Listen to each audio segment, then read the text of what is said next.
भगवती मानव संगठन सहित भारतीय शक्ति चेतना पार्टी के संयुक्त तत्वाधान में आज जनसंख्या नियंत्रण कानून बनाने एवं प्रभावी ढंग से लागू करने की मांग को लेकर देश के प्रधानमंत्री के नाम कलेक्टर के माध्यम से ज्ञापन सौंपा गया।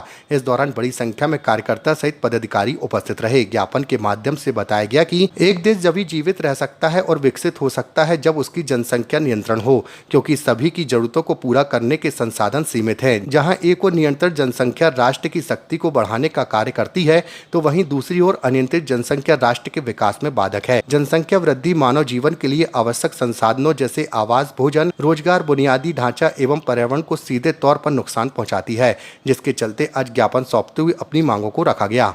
जैसे कि आज देखने को आ रहा है कि जो जनसंख्या बढ़ रही है हमारे देश में, चीन के बाद दूसरे नंबर पर हमारा भारत देश है कि जनसंख्या के मामले में बढ़ोतरी बहुत ज़्यादा हो रही है। क्योंकि विश्व जो जनसंख्या दिवस है हमें वह यह ज्ञात कराता है कि जनसंख्या केवल एक संख्या नहीं है, अपितु यह हमारे संसाधनों को, हमारी नीतियों को और हमारे भविष्य को तय करने वाला कारक है। तो ऐसे में हमारी भगवती मानव कल्याण संगठन की यह मांग है प्रधानमंत्री जी से कि वह जल्द से जल्द जनसंख्या नियंत्रण कानून बिल पारित करें। आज के स्कोर कहाँ ज्ञापन दिया है? आज हमने कलेक्टर महोदय को ज्ञापन दिया प्रधानमंत्री जी के नाम।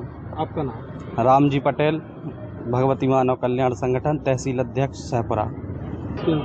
भगवती मानव कल्याण संगठन ने भारतीय शक्ति चेतना पार्टी के संयुक्त तत्वाधान में आज कलेक्टर महोदय जी को प्रधानमंत्री के नाम पर ज्ञापन दिया गया है।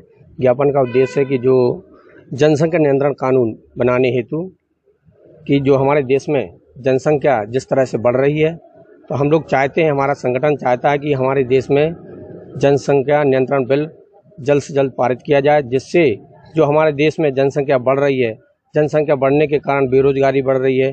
भूमि तो उतनी है पर हमारे निरंतर जनसंख्या बढ़ने से भूमि के हिस्से कटते जा रहे हैं, तो जिसके कारण बेरोजगारी बढ़ रही है, गरीबी बढ़ रही है, बहुत सी चीज़ें जिससे हमारी सरकार जो सुविधा नहीं दे पा रही है, लेकिन उस जनसंख्या निरंतर बढ़ती जा रही है। और 2050 तक, जहां तक हमारा अनुमानिक है कि 2050 तक 200 करोड़ तक हो जाएगी। अभी 140 से ऊपर चली गई हमारी जनसंख्या। क्या लगता है सरकार को इतना वक्त क्यों लग रहा है इसमें? वो हम लोग यही मांग कर रहे हैं कि आपकी सरकार पूर्णतः रूप से, आप सरकार में हैं, बहुमत से हैं, आप तो ये पहले काम करना चाहिए कि हम जनसंख्या नियंत्रण बिल